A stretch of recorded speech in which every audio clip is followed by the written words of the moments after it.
Well, good evening and welcome to the College of Natural Resources Horace Albright Lecture in Conservation. I'm Keith Gillis. I'm Dean of the College of Natural Resources and a professor of forest economics here. And my role this evening is a very minor and short one, but enjoyable nonetheless. I'm mostly responsible for introducing the person who will introduce our speaker. But I will also give you a little background on the lecture series itself. The series was established in 1959, which, do the math, this is an important event for us. We're on the 50th cycle here for the lecture series. It was established to honor a very remarkable life and career for Horace Albright, who was a 1912 graduate of Berkeley, who went on to become one of the architects of our national park system, along the way being supervisor of Yosemite, supervisor of Yellowstone, and in fact, director of the whole national park system. If you've been watching Ken Burns' latest documentary this week, you know that Horace Albright played a big role in developing the notion that we needed to preserve landscapes with their functioning ecosystem processes for the benefit and enjoyment of future generations like us. We've all benefited from the vision he was part of creating.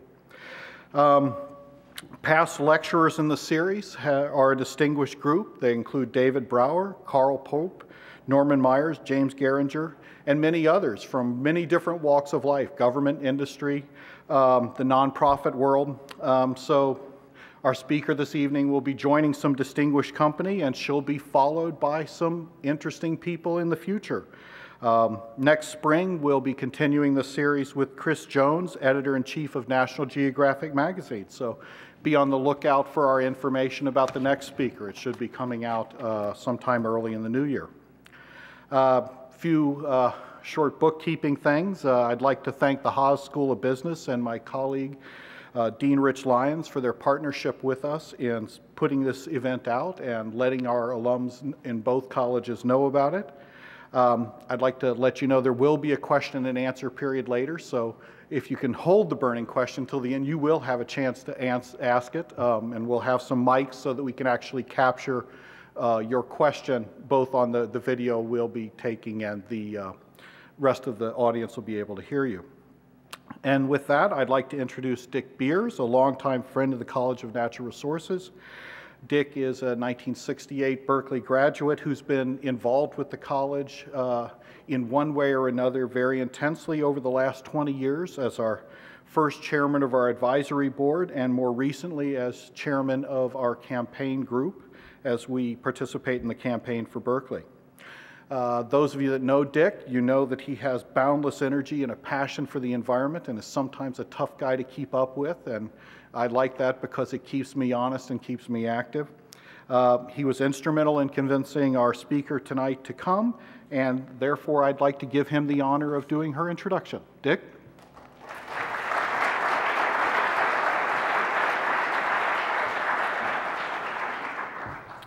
Thanks, Keith. I think we're all told we learn something every day, and as I sat out in the audience, I now know what REI stands for. And, so that's my big message for the day. In any event, it is a real opportunity that I'm very excited about to introduce Sally. The topic is also up there, which I think is a great one. Can business be the solution and not the problem? Creating a virtuous cycle for business. Well, my answer to that is if anybody can do it, Sally Jewell can. I think REI is an exemplary business. We have a great store. I think it's at Gilman in San Pablo. I think you're all aware that REI is an outdoor powerhouse. I think we've all enjoyed their services. And I think what's particularly interesting in Berkeley is the fact that it's also a cooperative with 3 million members, which is quite a number. I know Sally will kill me if I don't make her introduction very brief, so here goes. Born in England, raised in Washington State, has a degree in mechanical engineering from the University of Washington, worked as a banker, joined REI as their COO in 2000, became the big boss, the CEO in 2005, and I think very relevant to tonight's topic, REI is consistently ranked by Fortune magazine as one of the ideal companies to work for in the United States, kind of knocking on the door in the top 10, which is really quite an accomplishment. But to give you, I'd like to just say a couple of things on the personal side of Sally. I think what she has done with REI, really trying to get the kids in the United States to live a more active lifestyle, is something to be very proud of. She's been quoted as saying that our competitors are TV, video games, and kids who are overscheduled. Also, her philosophy on leadership, transparency and openness, and listening, and be sure that nobody lets their position go to their head. It's not one person's vision, she said, it's a team effort. Something I think we could all learn a great deal from. I was fortunate enough to get to know Sally through our mutual involvement with a program called the Initiative for Global Development. She, of course, is the chairperson. And it does an outstanding job, I believe, of encouraging American businesses to be more actively involved in international development issues. In that, I'm going to just tell one brief anecdote. When I had a chance to have dinner with Sally maybe a year or so ago, we were talking about this whole emphasis on tax cutting in the United States. Cut taxes, cut taxes. And she told me the story about how, I guess it was representatives from the U.S. Chamber of Commerce had come in, and they were very upset that REI was not a member and suggested you should join. And she said, well, why should I? Tell me, as the CEO of REI, why should I be involved? And they said, because we're going to get your taxes cut. And she said, well, really? Well, quite honestly, I'm less interested in having taxes cut than I am having a well-educated workforce, people that have health insurance and the like. So I thought that was a very refreshing perspective to bring to the table. And also, I will conclude with a quote of Sally's, which I have repeated so many times, it's difficult to enumerate. But people that know me, I'm always frustrated. We've got to connect the dots, be a little bit more connected in how we go forward on issues. And she said, it's really very simple.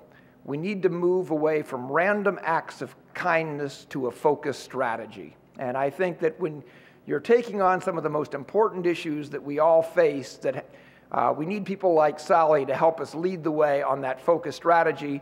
And I'm going to cheat a little bit. I don't want to necessarily raise my hand in the question period, but I'll give everyone a hint of a good question to ask, which is Sally met not too long ago with President Obama in the White House to discuss health care. So that might be something we'd all love to hear from you about, Sally. Thank you very much.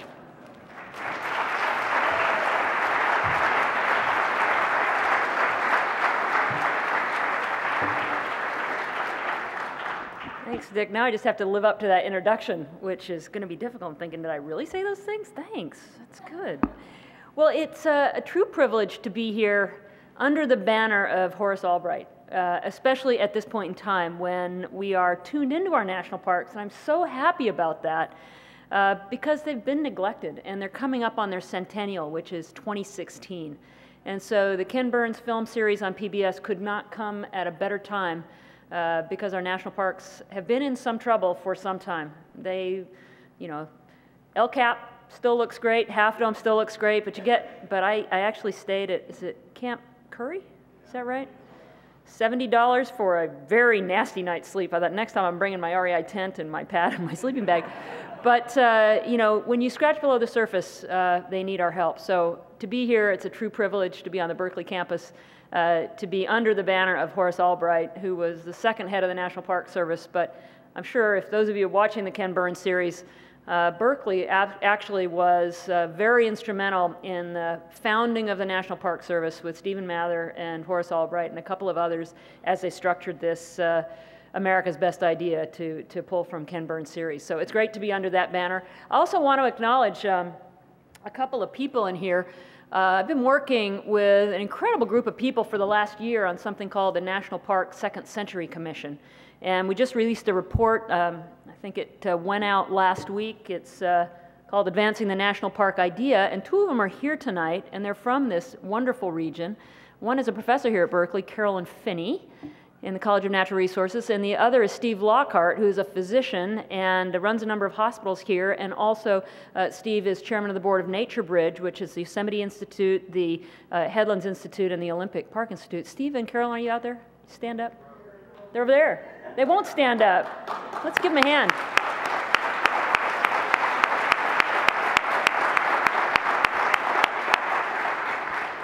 These two are so smart, and Carolyn wrote her PhD dissertation on, is it black faces, white spaces? Is that right?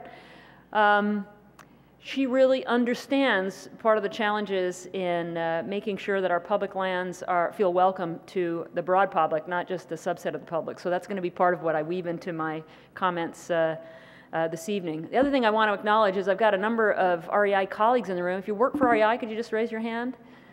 Whoa, see, I stacked the deck. Sure, they're from a number of stores throughout the Bay Area, and probably more from the Berkeley store where I spent my entire morning. It was just delightful, and never take for granted the intellect and capacity of the people that work, especially in our retail stores. It's just amazing. So thanks, all of you, for coming. We have 2 great stores in Arizona. Yes, okay, Paradise Valley and Tempe, thank you. And soon to be in Tucson if we could just get the developer to deliver for us. So quick history on REI. Many of you know us. This is Lloyd Anderson. He and his wife Mary founded the co-op in 1938, so we're 71 years old. We started a retail presence in 1944 above the Green Apple Pie Market on Pike Street in downtown Seattle. And when I first joined the Seattle Mountaineers at age 15, it was close to this old headquarters from REI, and this was the red light district. I said to my mother as she drove me to the meetings, "What are these women dancing in the windows for?" So it was cheap real estate, and we were known for that for a long time. 1953, we started in the direct mail business with catalogs, with the Triconi nail boot, the precursor to the crampon, the Svea stove, which still hasn't changed much. Jim Whitaker was an employee of REI and first American on Everest, and REI actually helped sponsor his expedition. We actually started our own line of gear and apparel in 1967, but Mary Anderson, co-founder along with Lloyd, was telling me stories about sewing tents and backpacks and sleeping bags for her friends in the early days. So we may not have branded it REI, but it's been going on for a long time. Anybody recognize this? Yeah. And I didn't just do this for you. In 1975, this co-op that had now already been around for close to 40 years made a monumental decision. If all of our members most of our members are in and around the Seattle area, but there's this little enclave of direct sales folks in California, is it okay to open a store for them? So this was an agonizing decision in the co-op's history, but in 1975, we opened REI's store number 2 in the People's Republic of Berkeley. So.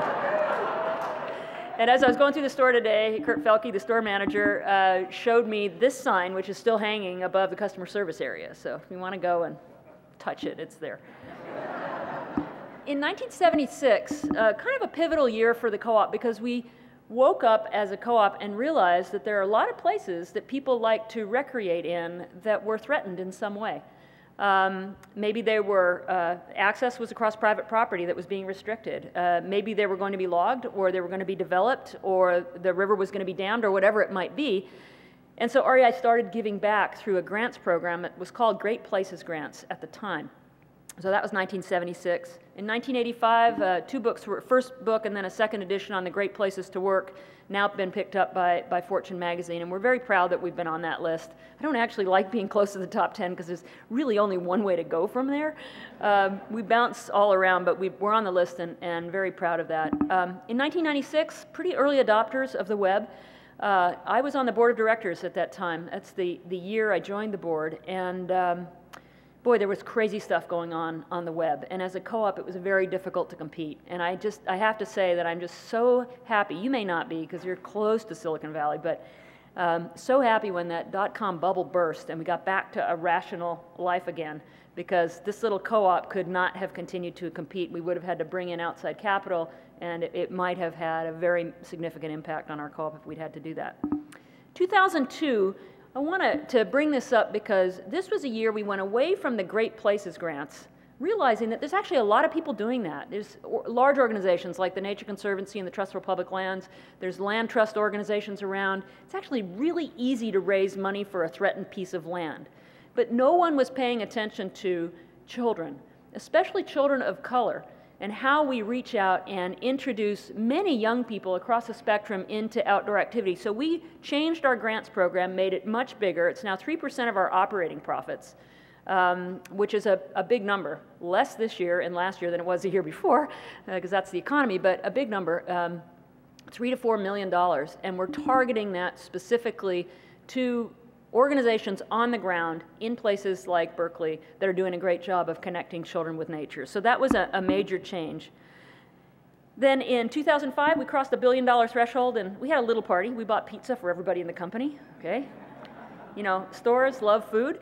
It's like university campuses, you know. You want students to show up, all you have to do is free food. It really doesn't matter how good it is. It just has to be free. But more importantly, as on the right-hand side of your screen is from our website, it says the 100 parks that got the green. We added an additional $1 million into our grants program. We gave it to parks that were nominated by our stores, and 100 parks each got $10,000 to just spend on programs that they needed to put money into. So it was a much more effective way for us as an organization to say, a number's a number. You know, we had a great year, a number's a number, but instead of celebrating $1 billion, let's put it back into the community. So it's been really fun. And then here we are in 2009, 108 stores. It actually was a Santa Fe store opening, but an exciting store. Bob Ward used to run the Berkeley store. Some of you will recognize, it's probably the REI people laughing.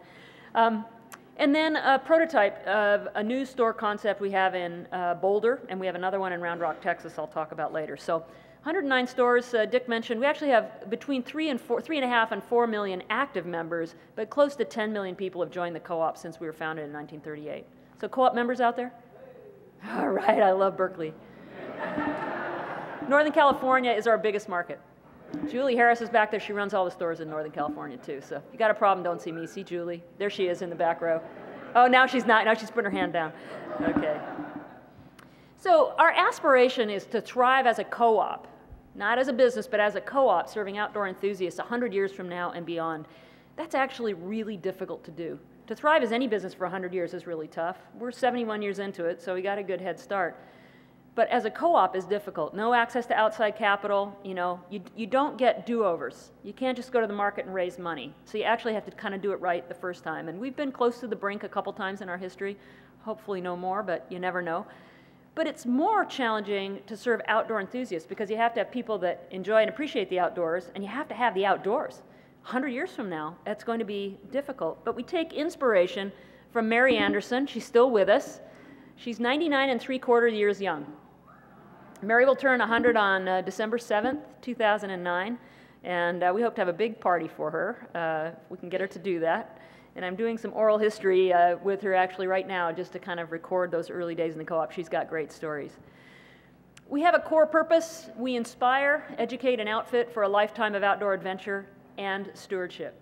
So, you know, you think of us as an outfitter, but really it's about inspiring people that they aspire to do. So you think about, you know, the outdoors being used to sell everything from life insurance to cars. So we like outdoor scenery, but inspiring people to do the things they aspire to do is what we're all about. And educating.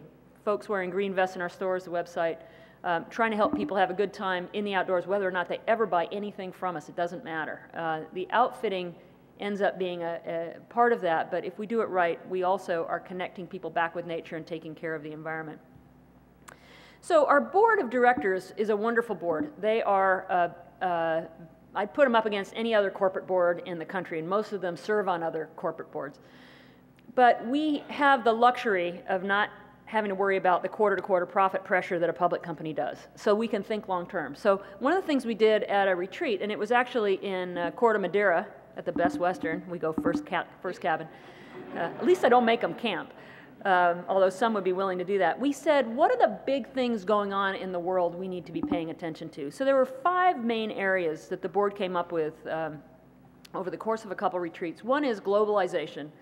The world is getting smaller, it's getting interconnected, we're seeing more specialization, we're seeing manufacturing all over the world, and that's a trend that's with us to stay. We're not going to go back to being isolated. We're going to be connected. Second is urbanization.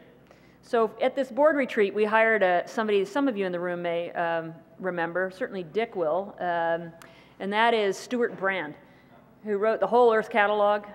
Anyway, I got Stuart to come, and he lives in Marin County, so I got him to come and provoke us. He also came with his own little jet boil stove, and he made his own coffee, and, you know, He swore he'd never joined the CoOp, and actually I looked him up in the records beforehand and he'd joined twice. Anyway, Stuart's an interesting guy, but his big deal, and he's part of this Long Now project, which is 10,000 years in the future, and I said, well, Stuart, I can't handle 10,000 years. Could you just give me maybe 50 or 100? His big thing is urbanization. People are moving to cities all over the world. So what are the implications for any of us, but particularly REI as a business that thinks about getting people to the great outdoors when people are moving to cities?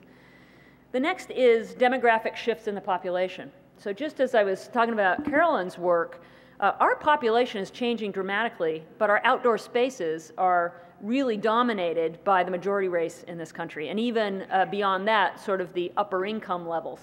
And so it's going to be difficult when we want, in a democracy, people to vote on things when they're making decisions between education and infrastructure and national security and other major things. Is the environment even going to fit in if the people in this country haven't been exposed to it? Technology is another. I've got a GPS in this picture. Geocaching is something I hope can begin to connect kids back with nature, but technology in many ways is impacting us. And then last but not least is climate change. Very, very important. And right now, REI is part of the problem. I'm sure some of you are less part of the problem than others, but we're all part of the problem. We are all consumers of resources of this earth. We're take, make, waste, and we haven't yet figured that out. So I'm going to give you a little bit of a glimpse into REI's journey, but we are by no means where we'd like to be or where we need to be to address that issue.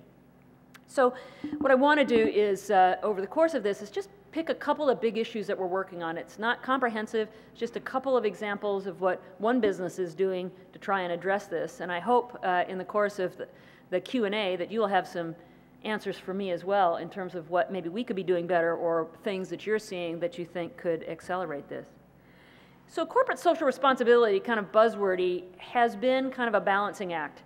Sort of the view of, can you do less bad, or can you afford to do this at the expense of doing that? And you think of this as a trade-off between positive and negative. And what we're trying to do, and much as what Dick and I are trying to do in this global poverty elimination work, is it's not going to work if it's a balancing act where there's a winner and a loser. It's only going to work if you actually can sort of have this virtuous cycle, if you can have things build on itself to continue to feed the right kinds of behavior. So I'm going to use diversity as a great example of this. And the reason I titled this slide Diversity Equals Opportunity is I think people wring their hands about how can we get more diversity at Berkeley? How can we get more diversity in the business school or in the College of Natural Resources? How do we get a more diverse employee base? Whatever it might be, you wring your hands over it, and really it's about creating opportunity for your business, for your communities, for your university. It's tapping the brain power, the resources of a very large and growing segment of our population. So if you look at this, the pink line is the majority race in this country, the blue line is all other races combined, and you can see that between 2020 and 2025, there is no majority race anymore. If we have significant underrepresentation in our public lands, which we do, we're missing a huge opportunity. So this next graph is, it's got the overall population, so about a 60-40 split right now, moving toward 50-50, and then continuing that dark blue bar, moving to the left. And outdoor enthusiasts, you can see, and there's not a high bar to be an outdoor enthusiast by this slide. It's doing one outdoor activity at least one time a year. Okay? Riding a bike once, going hiking once, so it's not a high bar, which tells you that, there's actually a lot of people that aren't even doing any of these activities. But when you look at people of color in the total population relative to outdoor activities, that gap is an enormous opportunity for REI. So if we can create an environment that is welcoming and inclusive, then we can grow our business in a significant way. And, by the way, introduce a broader segment of our population who are going to be making decisions in the future about things like public lands into the importance of the environment. So it's about creating a great environment for employees at REI where people love to work, but also where we reflect the populations in our communities. It's, the middle picture is we asked members to submit photography a couple years ago. And in our last two dividend flyers, which your REI members will have got, it has sort of a montage of wonderful pictures all submitted by members. So this is a picture submitted by a member. And the beauty of this is we're able to depict the breadth and diversity of our member base. On the right-hand side, actually 3 little girls working on a cleanup project that we sponsored with an organization cross-border in Southern California between Tijuana and a marine estuary that's on the California side of the border. And these little girls were picking up garbage from the beach. But it's about introducing that next generation to having a good time, but also the notion of environmental stewardship. Or if I toss that bottle, where does it end up? It ends up on the beach. It ends up in the estuary.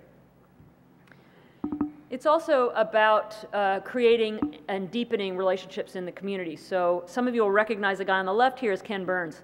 And this was the introduction of the Ken Burns film series on national parks a few months ago, which the guy's a promoter. He's been everywhere. But the person introducing him is Morris Stimpson. Morris is one of our Atlanta area store managers. And we worked with Burns and Georgia Public Broadcasting and NPR to bring clips of the Burns series to the Ebenezer Baptist Church in Atlanta. And we have a pilot in Atlanta around really understanding what we need to do to connect more deeply with the African American community. We have a pilot in San Diego around the Latino community, so we can really understand what's it going to take, what are the barriers to our public land policies, to REI as a business, to others to welcome more people into the outdoors. Huge issue, another big problem, a growing disconnect between people and nature, especially children. So the little girl in this picture, probably watching the Discovery Channel with a remote control in her hand, could probably name, if she's like most average American children, can name more Pokemon characters than wildlife species. True, Kaiser Family Foundation study. Children today are more sedentary. They're fatter than they've ever been before. The obesity rates in children when I was a child in the 60s were around 4 and 5%.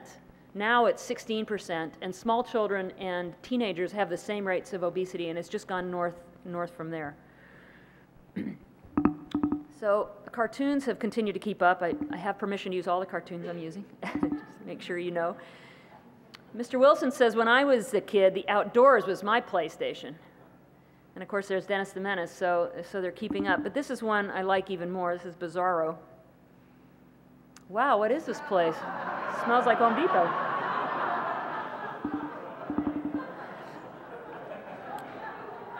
That's sad. Sad but true. So what's happening? And you know, part of our inspiration and one of our partners in this effort is Richard Louv. He wrote a book called Last Child in the Woods, Saving Our Children from Nature Deficit Disorder. He's from San Diego. His book, and I keep teasing him that, look, Rich, it's not gripping, okay? It's not gripping, but it is chock full of incredibly useful information about what the underlying problem is. And he doesn't get it all right. As I was in New York last week with a woman working on the New York Restoration Project, a Bette Midler project, and she said, having unstructured time is not the problem for New York City inner city kids. They have a lot of unstructured time. They're just not playing in the outdoors with it, which is part of what the New York Restoration Project is trying to do. Anyway, Rich is helping catalyze a movement that I think could be as powerful as Rachel Carson's movement, Silent Spring, catalyzed the environmental movement toward getting people back in the outdoors. So I'm just going to give you an example of a virtuous cycle and some of the things that we're doing. And one is something called PEAK. It stands for Promoting Environmental Awareness in Kids. So every store, Berkeley included, Berkeley probably has more than one, has a pack called a PEAK pack full of curriculum to take to any school group. So any one of our employees, whether it's their own kids' class or it's a church group or a scout troop or whatever, can take this pack and teach the basic principles of leave no trace outdoor ethics, but do it in a way that's really fun and engaging for the kids. Another thing that we do is support nonprofit organizations that are connecting kids with nature. They're adults teaching kids how to do things. And at our leadership conference just a couple weeks ago, we had an incredible story of an organization in Southern California that we sponsor called Outdoor Outreach that's taking the toughest of the tough gang kids. The one young man spoke to us, had lost both of his parents by the time he was 13, living on the streets, and it was Outdoor Outreach, and the guy that founded it, that took him rock climbing, that turned his life around, and he's now an instructor for them and training to become a firefighter. But this kid had no hope. I mean, he's very lucky he's even alive given the circumstances he was in. So it's about giving kids experiences that build their confidence. You know, it doesn't have to be rock climbing. It happens to be the examples that I'm using here. It's about working with other organizations, and Nature Rocks is something we're working on with Richard Louv, available on the Children in Nature Network website. I didn't do anything, honest. And it's about just trying to get the word out. So from REI's standpoint, we've got this website. It's so much more than a store. This has REI tips for outdoor fun. I can't quite read it on my screen here. All kinds of tips for how to get your kids in the outdoors. But that's just one example of what we're trying to do to build this virtuous cycle. And so much of it is just getting kids off of their backside and outside to play again. So if we do it right, it's building stewardship. This is going to be a child of the future. If she's doing this today, what's she going to be doing when she's on the Berkeley City Council? Is she going to care about those places? And that's what we're really trying to do here. So there's a growing movement called the No Child Left Inside movement. How about that? The state of California has passed a law around No Child Left Inside. The state of Connecticut it started with. The state of Washington has passed a law. There's like 20 states that have passed laws that are funding, maybe not this year, but funding programs like the ones I described that are doing a really good job on the ground of connecting kids with nature again. Or they might be sponsoring environmental education curriculum. It's state by state, and a lot of times if it's like the state of Washington, it's like a grant-making pool to organizations that are doing great work. So get behind it. Or if not, just take a kid outside. That's a great step. So if you, get a drink of water here, excuse me. Does Stuart Brand's work on urbanization? Public lands are under pressure. I was visiting our Folsom, California store, and I actually kind of pushed on the store a little bit. It's a brand new store in a brand new development. So we're part of the problem, right? We're part of that sprawling real estate, mall thing, and that's, one of these trade-offs we try and deal with. But as I drove around Folsom, I saw neighborhood after neighborhood after neighborhood with no bike paths, no parks. I said, you guys have to get active, because you're outside of Sacramento where they've done a good job, along the river there, and they've put in bike paths and things. But I said, if the development outside of that area doesn't have advocacy, you're going to get neighborhoods with no sidewalks that just have cul-de-sacs, which don't have green spaces for kids to play. So we need to be thoughtful about how we develop. So again, what we're trying to do is raise awareness, get people into these places. And yeah, we don't want to have them overrun the wilderness, but right now they're not getting more than a few steps outside of their car. So welcome people into these wild places, especially that are close to urban areas. So some of them will begin to give back. If you've done a stewardship project, and REI sponsors stewardship projects all over the country. In our stewardship report, it reports every year on how many hours people contributed in the programs that we sponsored, and last year it was 1.6 million hours of service on public lands. But the more important thing than that is these people that are working on public lands are building a connection to that place.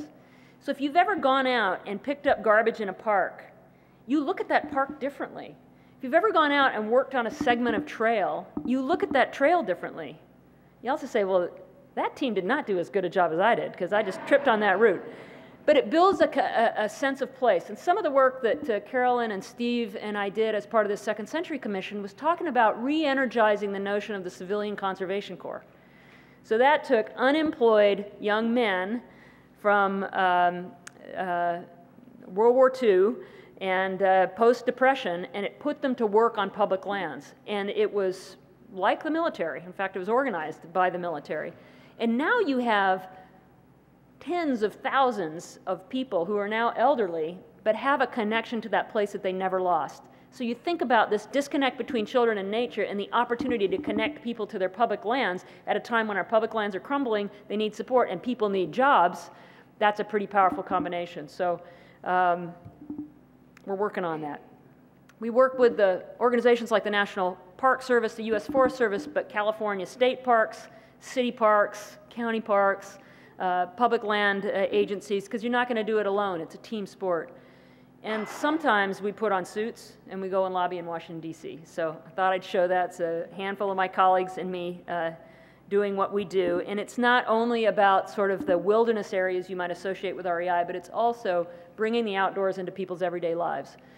So when I go to Washington, D.C., which I did 7 times in the spring, which was a lot, it wasn't always to lobby. Some of it was NPCA board meetings, National Parks Conservation Association, but it's as much to say bike paths are important, pedestrian walkways are important, public transit is important, public transit that gets people into the outdoors is important, but how do we bring the outdoors into people's everyday lives? So those are a few things we're doing, and now we get to the biggie, which is understanding our impact on the planet and beginning to change our habits, which is difficult to do. So I'm just going to give you a few slides on that. Dad, can we make a campfire, please? Okay, you get the matches and I'll buy some carbon credits.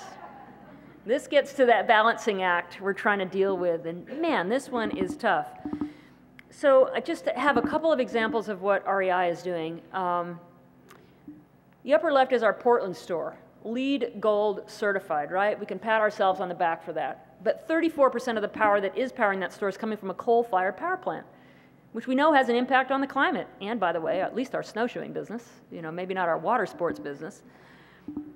So we didn't know, we knew that we were an organization that depended on the environment for our business. And it wasn't going to be satisfactory to any of us to grow up 100 years from now to be selling very effective, outdoor-themed virtual reality games. We wanted to authentically get people into the outdoors. And so we convened a group of 23 of my colleagues from across the company. We had store managers, we had people buying paper, we had people building buildings, people building products, pulled them all together in a room with a couple of consultants, Brian and Mary Natras, who've written books on this, and said, where do we start? It's so daunting. How do you get going? So they papered the room with REI's impact on the biosphere. We thought, and it took an entire room, not quite this big, but a quarter of this size, and every wall was covered in our impact on the biosphere. And we thought, oi, this is going to be difficult. And we came up with 5 main areas, which were kind of the low-hanging fruit. They were around electricity consumption, green building, the design of our buildings and how much they use. They were around our paper and forest products use, our waste stream, waste reduction and recycling, and the products that we produce, and understanding that. So those were the 5 things we came up with. So focusing just for a minute on a couple of examples, I won't get through all of them. This is a graph of our electrical power usage. So you can't read this. It's on our website, and I'll show you how to get to it. Don't worry about that. What I want to give you a sense of is the light green bars are our retail stores, and most of their electricity is consumed through lighting, actually, not heating, but lighting. And you can see that that light green bar has gone down and now started to come back up, but we've added, I didn't count the number of stores we've added since 2005, but probably 25 stores, something like that, maybe more than that. And yet that light green bar is about even, because we went out and locked in long-term energy supply contracts from Green East certified renewable power sources. We did that, you'll notice, in 2006, and of course oil prices went through the roof in 2007, and we saved money by buying green power on long-term contracts. So that's a great example of part luck, part being smart, but also what you can do when you're not dependent on a fossil fuel, where you don't control the pricing. We also said, well, it's going to be really hard to be climate neutral by 2020 just by doing that. The best thing we can do is not use electrons to begin with. So we changed out a lot of the heating and air conditioning units. Certainly as we go through and renovate stores, we're putting much more efficient units on. We're doing a better job with insulation. We also are using solar tubes in our 2 prototype stores. We're bringing them into some other stores as well, where it's actually solar light. And in Round Rock, Texas, it goes through 2 floors, and it brings solar light into the first floor on a 2-story building, and it works great. You'd have no idea you weren't walking under a regular light. So during the daytime, when you've got that solar energy, it's lighting the store beautifully, and when you're in the dressing room, you're trying on that color. You can actually see what the color looks like in natural light. So it's got some great benefits. So we used only, in our long-term power supply contracts, Green East certified renewable energy, so we know where it's coming from. But we have to work collectively with utilities in order to generate a market for this. And this gets to the team sport nature of this. If we don't work together with utilities, they're not going to invest in these resources. So we have to be prepared to pay up a little bit for these power supply contracts so they will invest. And of course, you know, windmills have have environmental consequences. Solar panels have environmental consequences. We haven't figured out how to do it with no impact, but it's certainly less than some other choices. And then where we can, we generate our own power. So this is Kara Stone standing on the roof of our San Diego store right after we installed solar panels. Thank you, California, for supporting tax rebates for businesses like REI that did solar panels. Oregon and California did that. We put panels in those two markets, and we couldn't have afforded to do it without the tax incentives. And even then, it's an internal rate of return of over 10 years of 1.5%. So, but over time, the price of these panels will come down. When Walmart gets into it, which they are, it brings the price of this down, and then we're all going to be able to afford to do it. It's not going to work very well in Seattle, but it will work pretty well here. So I want to talk briefly about paper. So we produce catalogs. If you are members of REI, you get our catalogs.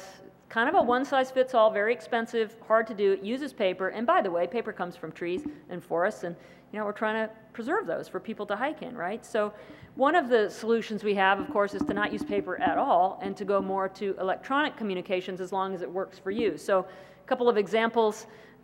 Inspiring people to get outside using YouTube, how big is your backyard contest. Another example of a targeted email that you'd get if you bought a bike from us, reminding you to come in for a tune-up and maybe giving a special deal that's far more flexible than what we can do with catalogs. But in this process of sort of evaluating our footprint, we needed to know where were we using paper and what could we do about it. So 60% was going into direct mail and catalogs. Shipping boxes were 21%, REI branded product packaging 8%, and so on. So this is all in the stewardship report. I'll give you the link to.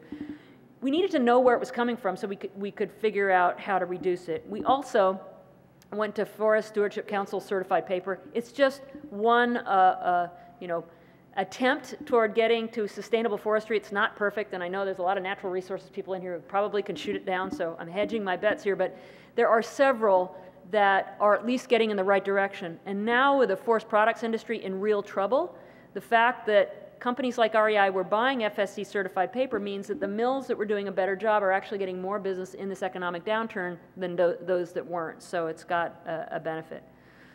I mentioned this before, and that is that sustainability is a team sport. This is not something REI is going to run around and tout as competitive advantage. If we don't do this together, it is not going to happen. And if REI did a great job and we became climate neutral and nobody else did, who cares? It's a spit in the ocean.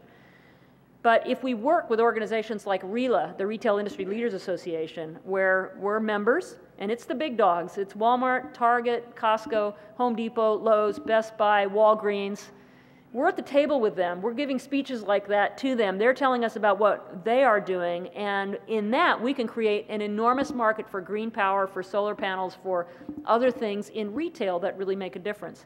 We're part of the Sustainable Packaging Coalition, along with companies like Nike, saying packaging it's the pits. I mean, you know, you're paying for it, you're transporting it, you're throwing it in a landfill, and you're paying for that as well. And besides, the employees who are unpacking those packages and dealing with all that plastic feel personally guilty about throwing it all in the dumpster. So the Sustainable Packaging Coalition is about getting a lot smarter on how we package goods. Are there opportunities to reuse and so on? Outdoor Industry Association, we got about 100 companies now working together to figure out what is the index that determines the environmental impact of this jacket I'm wearing. What went into the manufacture of the product? What kind of chemicals were used? How was it impacting people? And how can we identify that so you as consumers can see what you're buying and make smart buying choices? It's really, really difficult to do that. Lots of science, lots of time, lots of cooperation with people around the world that is difficult, but we're trying to work together with this team of people on what's called the Eco Working Group to get at that. And last, NGOs. I use forest ethics. Forest ethics is tough. You know, they beat up companies about not doing a good job, but they certainly get our attention. There are a lot of NGOs out there that are pushing businesses and government and others, and I think raising consciousness in a very positive way. And all of this whether normal bedfellows or unusual bedfellows, is really important to understanding the complexities of this planet and figuring out what we can do. So we're making progress, but we're a long way from being there. This is a picture of our upper left is a picture of the Round Rock, Texas store. 2 stories, uses less than half of the energy of a typical new retail store. So, you know, that's just through the design. And then within it, we're using rapidly renewable things like bamboo in our fixtures, which also, by the way, wear like iron. I mean, they're very, very durable. And lighting, as I mentioned, solar lighting and so on. Packaging, that bike you see there, it's very expensive to have somebody undo all that tape and all of that packaging used to keep that bicycle safe. We are now redesigning that with boxes and things that can be reused to actually keep the bikes in better shape, and they're less work for our employees. Plastics, a huge issue. You want a clean garment when you buy it, but is there some way to at least use plastics that can be recycled that are consistent? So they're looking at that. Our products, I mentioned, the Eco Working Group, trying to use environmentally sensitive products, but understanding, like, organic cotton sounds good, but what actually went into that process, and is it better because of the transport and some of the other things required or the water usage than using something else? So we're trying to get at that. And then last is the impact of people around the world from our manufacturing processes, and how do we do our work in factories with people in a way that we are proud of, that is accretive to our brand and not damaging to our brand. So audits of factories, but looking not just at working conditions, but chemical handling, chemical usage, where is it going? All of that is part of what we're trying to do, and you're never going to be perfect. You just have to continue to make incremental progress. So in the introduction, Dick mentioned my commitment to transparency and communication. This is a picture of our stewardship report. It's available online, rei.com/stewardship. And everything I've talked about, and way more than I even know, is on this website. We report on what we're doing every year, so I hope you'll go out and take a look at that. So I've said to the team at REI, you know, there's no mission without margin. It's going to be hard to connect kids to the outdoors and so on if we're not doing a good job of running a sound business. But I've also said there's no margin without mission. That if you are only focused on business and capitalism in its traditional sense, and you're not looking at your broader impact on the world, you might wake up and find that your business is gone. Your customers are gone because you were too focused short-term and too narrow and weren't looking at the broader mission and the difference that you could make. So we've come a long way. This is REI 50 years ago. This was our marketing materials. And of course, REI today. Not only our prototype stores, but our website is so much more than a store. Kids in the Outdoors, 10 tips from the gear junkie, lots more things. English and Spanish on our Kids Passport to Adventure.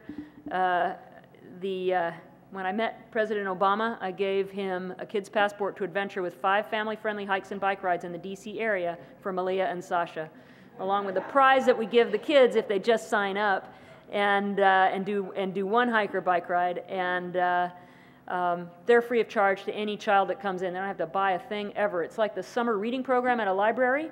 It's a summer hiking, biking program at REI. So we're trying to transform so that we can, in fact, do what Charles Darwin says. This is the 200th anniversary of Charles Darwin's birth, and he said, it's not the strongest of the species that survives, nor the most intelligent, but the one most responsive to change. So that's what we're thinking about. We're thinking about these long-term trends and what does it mean for us and how do we need to change today so that we can be around thriving as a co-op 100 years from now and beyond, but more importantly, that we can be serving outdoor enthusiasts because there will be outdoor enthusiasts and there will be the great outdoors. So our virtuous cycle, this is Kurt with his child in the outdoors, an REI colleague connecting kids with nature, doing service projects. That picture is from San Diego at the border. People enjoying the Grand Canyon and, of course, an REI store. And for us, all of this is very important for us running a quality business. So with that, thank you so much for welcoming me, and I look forward to your questions. Thank you.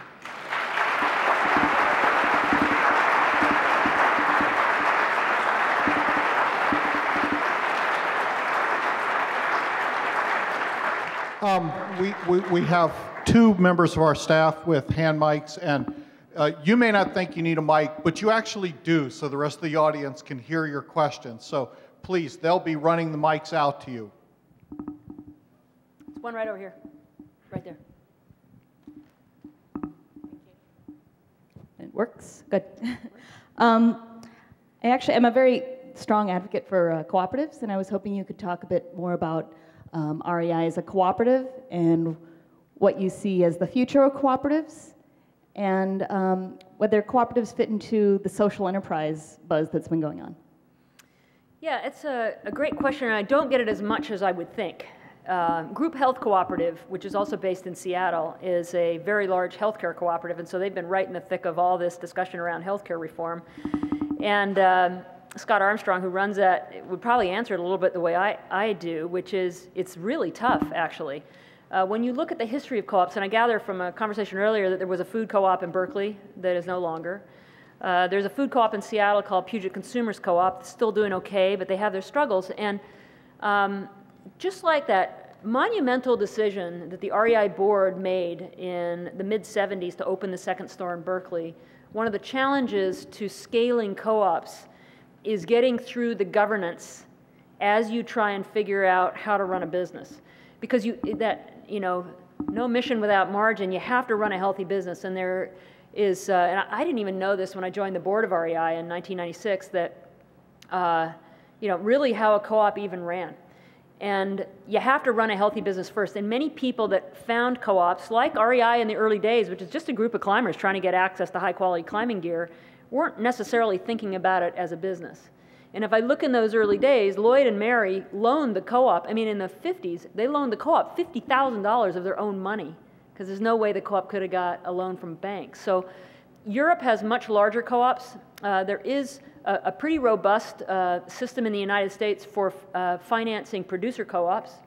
Organizations like Dairygold or Treetop, Land O'Lakes, there's a lot of agricultural co-ops, and there's a whole banking system for that, but not so much for consumer co-ops. So I think that they've got value, but they are difficult, and our culture really doesn't understand them. If you talk to any REI members about REI employees about selling a co-op membership, it's confusing, even though it's by far the best deal around from any of these membership club things, once in your life, and you get to share in the profits. And so I think that we have a ways to go culturally.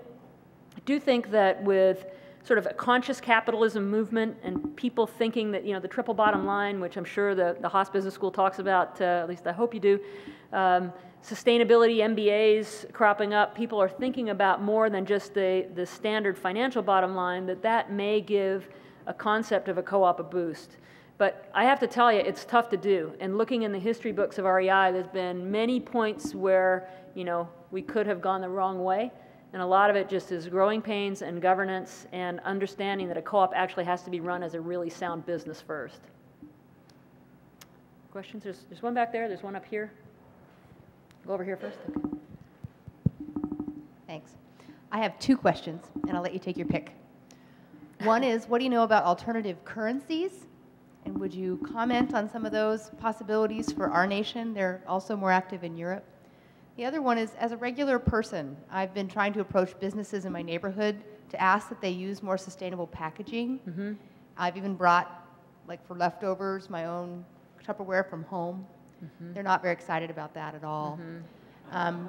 And sort of got into a debate with me about the compact nature of styrofoam in landfills versus how long it takes a tree to grow to make us a paper product that we would carry home.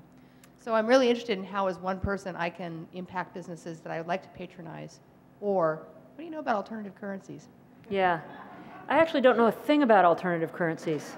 So I'm sorry on that one. I just I don't know about it unless you're talking about the euro.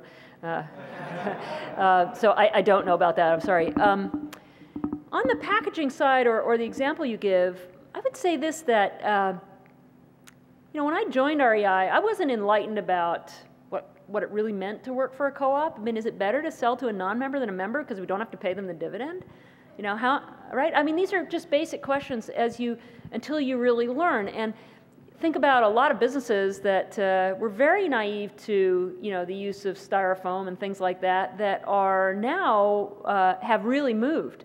And so I would just say keep it up, because a company today that's using styrofoam to-go packaging, if they hear from you and they begin to hear from others, or others start doing it, will in fact change. And you know, one of the reasons people use so much styrofoam is it's cheaper. But the more people use sustainable packaging, the more the price comes down and the more affordable it becomes, and you as a consumer have a lot of power on that. So I would say keep talking so that they're aware. There's a young woman that I took up climbing several times, and she ended up graduating from college and with a acupuncture and alternative medicine, and went to work in Arizona, and she was working at a spa. They were using all kinds of bad packaging, styrofoam and all this, and she called me and she said, what do you guys use in your cafeteria? Could you give that to me? I've got a buyer who's actually receptive or in our purchasing, and they changed their packaging based on her inquiry. So I just say keep it up, because who's not enlightened today may well be enlightened tomorrow or the next day, and as we create a movement, they'll have a lot of choices that actually bring the price down. Over here, and there's one up there in the yellow shirt, and there's another one with a beard in the back row. Go ahead. So Walmart makes the presumption that about 90% of their environmental footprint, probably carbon footprint, comes from their supply chain. And so I'm curious what you're doing, asking of your supply chain to sort of meet some of your standards. Yeah, that's a great question. We think for us it's between 80 and 90%, so we actually know that number, or we're getting close to knowing that number. And this thing I mentioned around the Eco Working Group with the Outdoor Industry Association, you know, locally it's companies like Mountain Hardwear and the North Face. It's also large companies like Columbia, small ones like Go Light in Boulder. It's large companies like Nike, and Levi's has actually signed on and said, could we join this, even though, you know, most of us don't sell Levi's products, trying to get at this. So the supply chain is varied. It's the manufacture of the material itself, the putting the product together. It's the transportation of that product from all over the world. And as we get smarter about knowing that, we can make choices. So if it's cheaper to manufacture this, you know, shirt in Bangladesh, are you really taking into account all the costs, or are you just looking at the cost to sew that garment and you're not looking at all of the other costs to the environment or in your supply chain? So everybody's getting much more sophisticated about all of this, but it's difficult to get the answers to some of this. We opened a second distribution center for REI in Bedford, Pennsylvania, partly because we only had one, and there's a lot of real estate between, you know, Bedford and Atlanta. And there are a lot of mountain ranges and snowstorms and bad things that can happen to trucks along the way.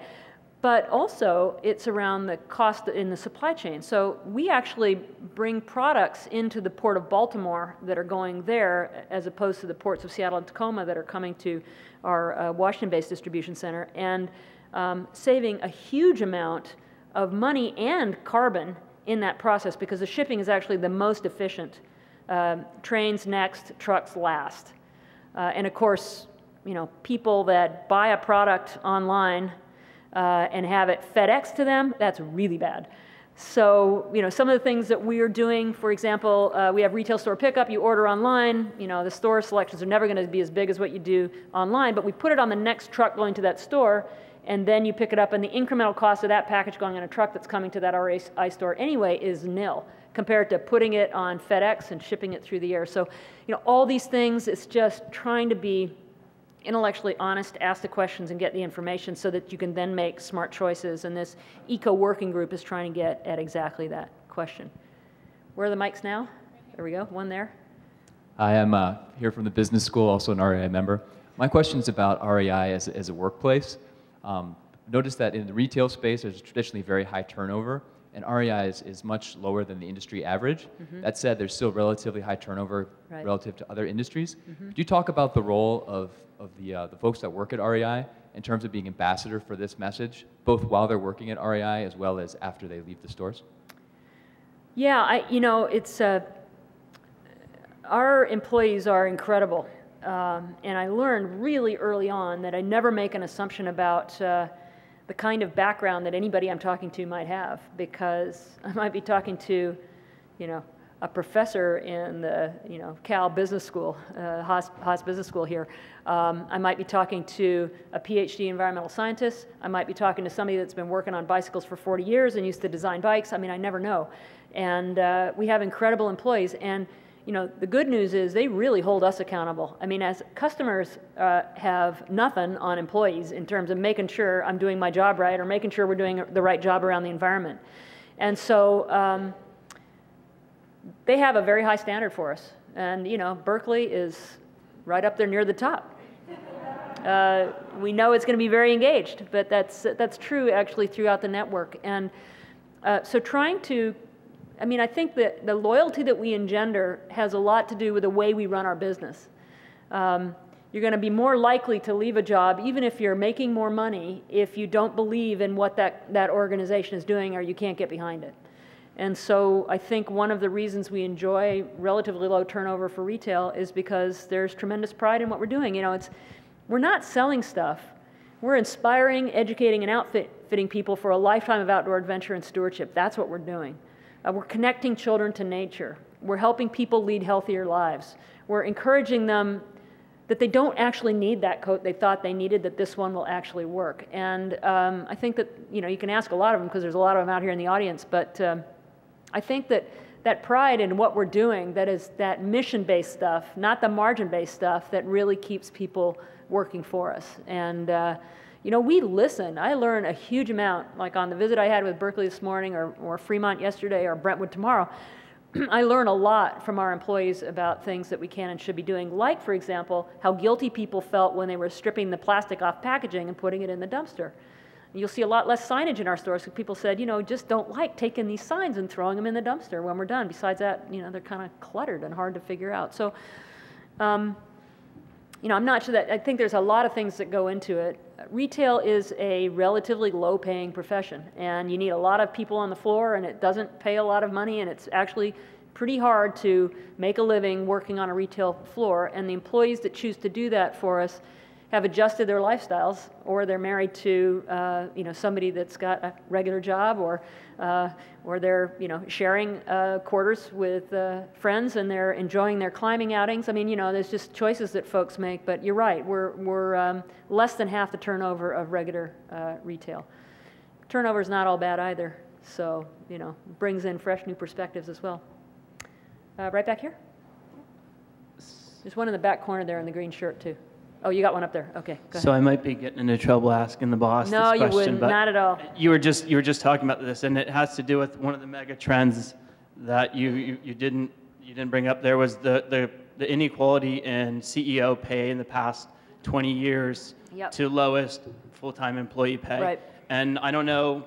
I'm new as an employee, but could you speak to that, to your power to address that? To maybe would you be agreeable to locking in your pay to a full-time minimum and setting a standard that other companies like the ones you mentioned, Walmart's, and so that could help in a big way too? That's a great question.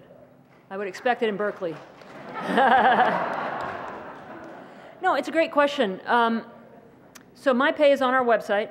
Anybody can go out and find it. The top 4 right now are published, just because the number 5 and 6 are tied. And anyway, we'll probably put them both in there in a year or so. So here's the dilemma.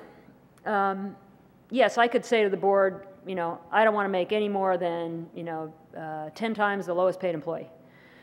So what would that be? 90, I guess, well, I don't know what that would be. I haven't calculated it out, but yeah, a lot, you know, less than I make. Then the person that reports to me, you know, I'm looking at market rates. What's it cost for an executive vice president that's running, you know, merchandising and gear and apparel and our supply chain, or an executive vice president that's running marketing and all of our stores and so on. And the market for their pay says that they should be making, you know, between $300,000 and $400,000 a year with this kind of a bonus plan. Okay, so at some point, every job in REI and most companies has a level associated with it. And so at some point, you're going to have to say, well, people expect to be paid fairly. Kurt running the Berkeley store he needs to be paid fairly. So what does a retail store manager make? And that goes on all up the chain, including my own job. So I could say, you know, I want to be capped at this, but if I did that at a level that would be, you know, sort of out there in what people often talk about, I'd be making significantly less than several of the people on my team, which is actually okay for me, but the board says, well, we like Sally, we want to give her a signal that we like her, And if we went and replaced her, we'd have to replace her with somebody that's more expensive. Okay, so that's the dilemma of the board in executive compensation. The other dilemma, and this is part of where we are, why we are where we are, is boards hire consulting firms to work with them on what executive pay should be, and nobody wants to say that their CEO is average. They all want to think their CEO is above average. And so it brings the whole thing spirals up. So part of what's happened in this spiraling increase in executive pay is this board's relying on consultants that are looking at other companies that say, well, you know, the average is here, and of course the average keeps moving up because it's like Wobegon, right? All the children are above average, you know, everybody thinks their CEO's above average, and so it spirals up. You know, I think that some of the, you know, there's no equity at REI. You know, we have a base pay, we have a short-term incentive plan, which all employees are eligible for. We have a long-term incentive plan, which the executives are eligible for, which is based on a matrix of return on equity and sales growth over a 3-year rolling average period of time, because they want to say, we want you to think long-term, not just short-term. And the board actually pays us less than they would just about any other business, but they don't want to pay us so much less that they can't recruit somebody else in, or if they did recruit somebody else in, they'd have to pay them twice as much as what they pay me. So this is the dilemma of the boardroom. And I think what you're seeing now with some of the egregious executive pay that's out there, and it is beyond egregious, that you're going to see legislation that's going to fix some of this. But the notion of paying, you know, X amount times the lowest wage or the average wage sounds great in theory, but if everybody doesn't do it, it doesn't work up and down the chain. So it's a dilemma.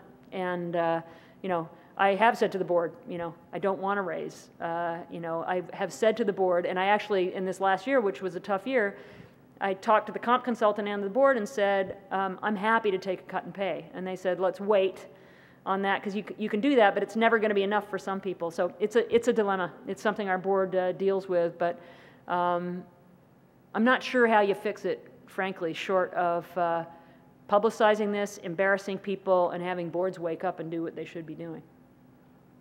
So there's a question here. You got one back there, and there's a green shirt in the back too. Go ahead. That's me? Okay.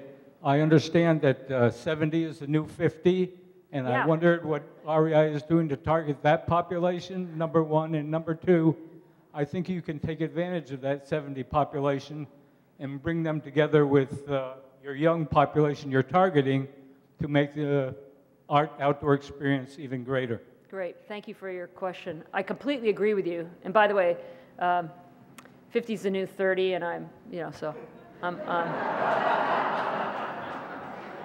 53.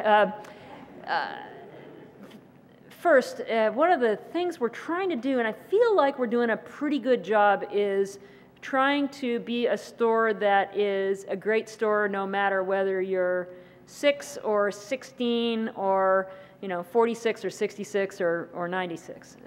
It's very difficult to do. But one of the benefits of, you know, 70's the new 50 or, you know, 50's the new 30 is that we're willing to wear things that are maybe also going to be attractive to somebody younger. So it's tricky to run a business where you know, you're sort of dealing with this spectrum.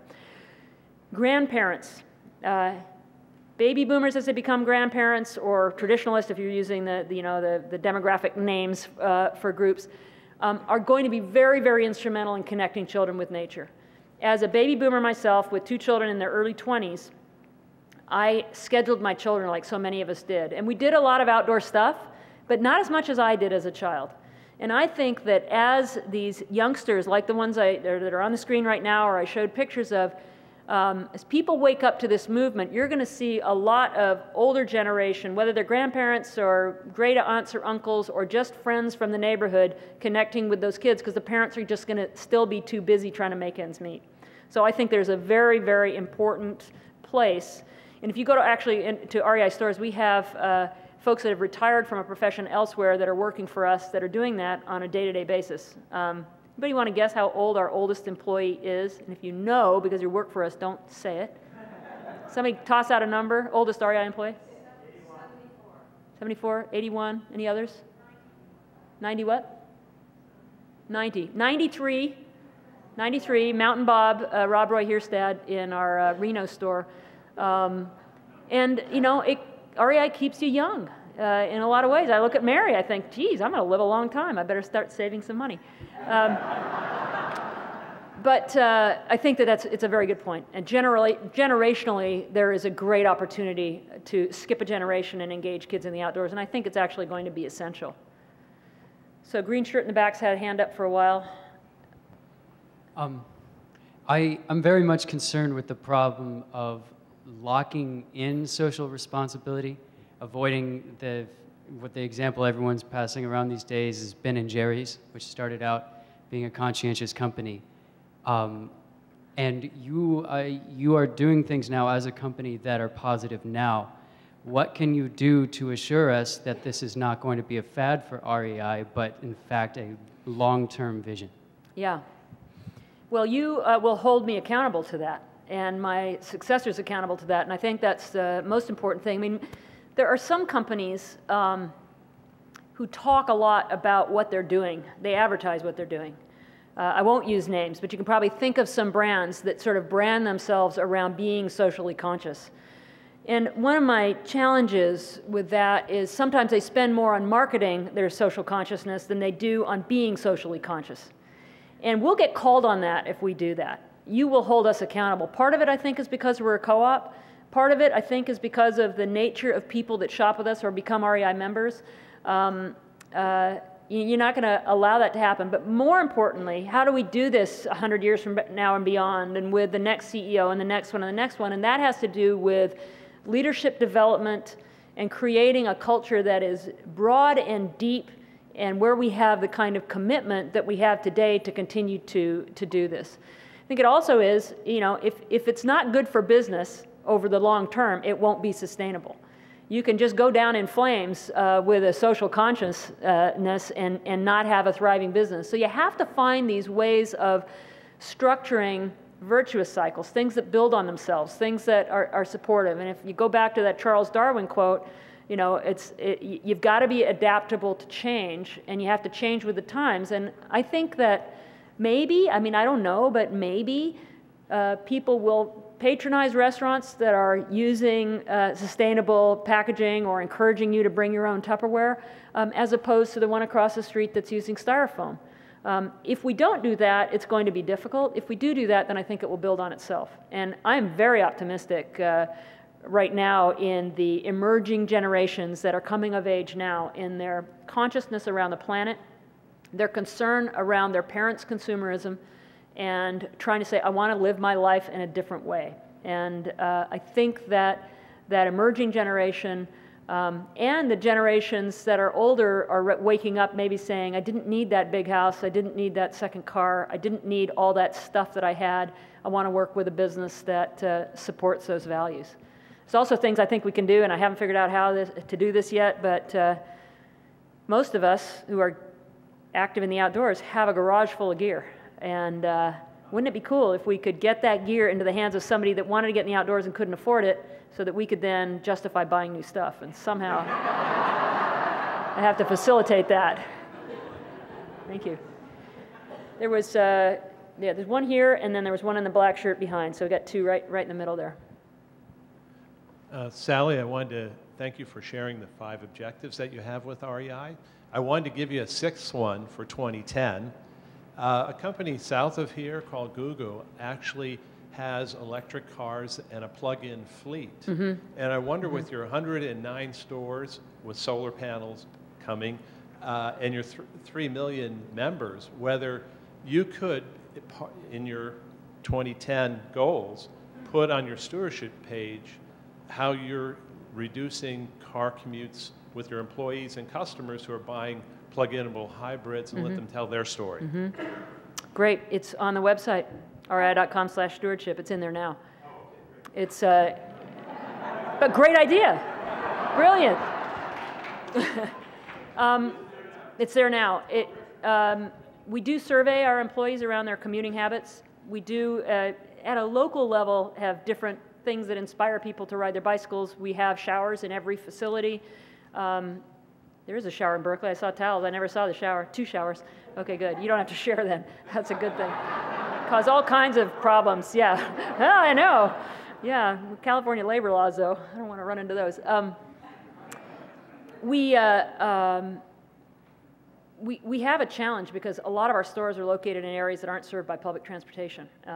And actually, when we look at building a diverse staff, when you put a store in a lily-white suburb, it's very hard to get folks that may be representative of the broad community to come into to that area. So we're working on all that, but it is on the website, and we are actually talking about some of our facilities with concentrated employees having plug-in. When plug-in cars become more normal, we will have facilities for people to plug in.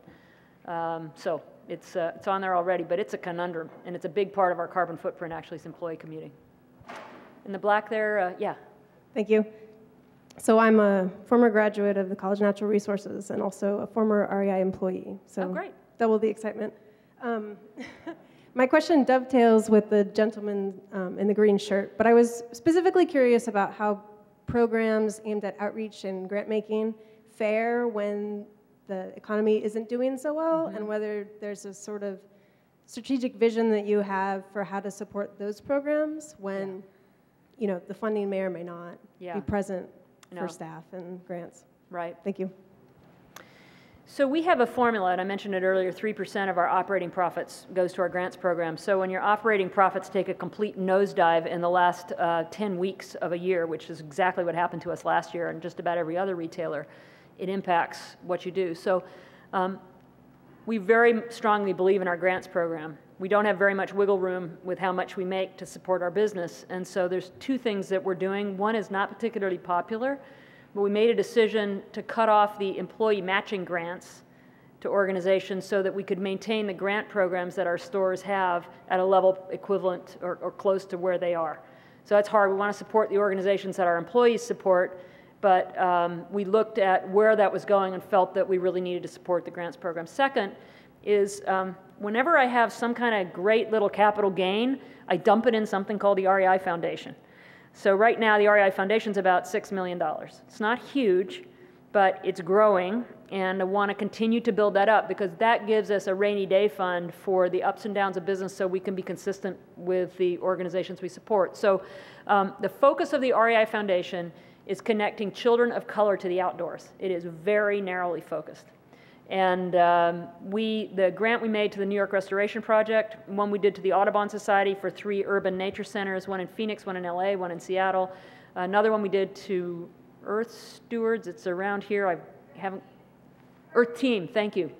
Earth Team is great. Outreach comes through again. Is another example from the REI Foundation. So that can, you know, we could flex that a little bit more in a year where we're tight. I'd love the REI Foundation to be $100 million.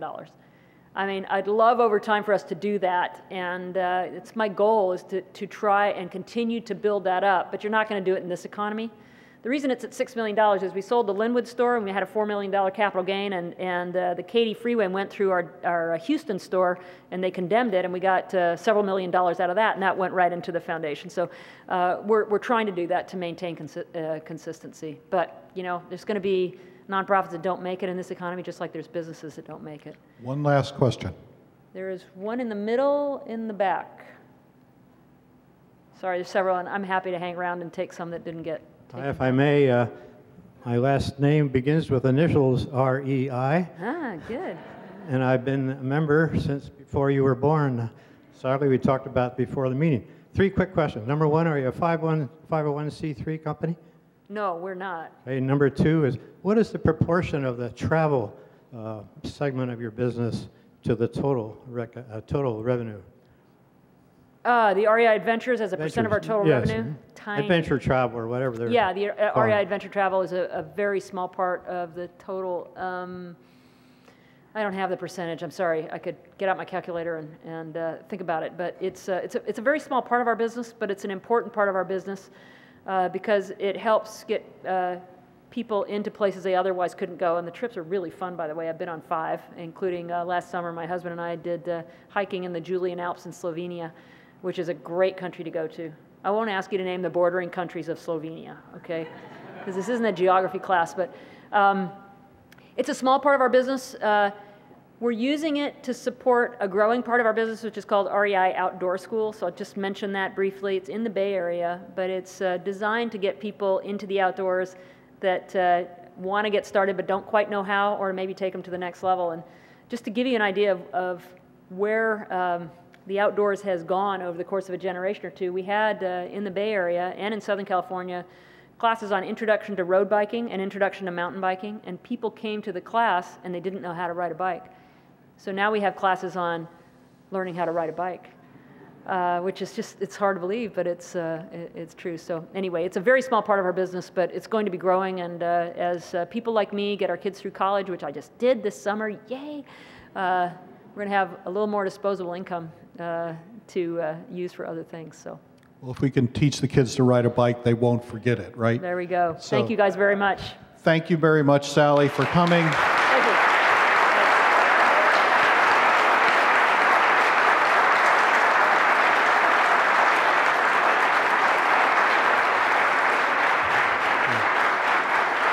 If you'd like to be on the mailing list for our future Albright lectures, we do have a sign-up sheet out here. Leave us an email. We'll make sure you know. Join us in the spring for Chris Johns from National Geographic. Thanks.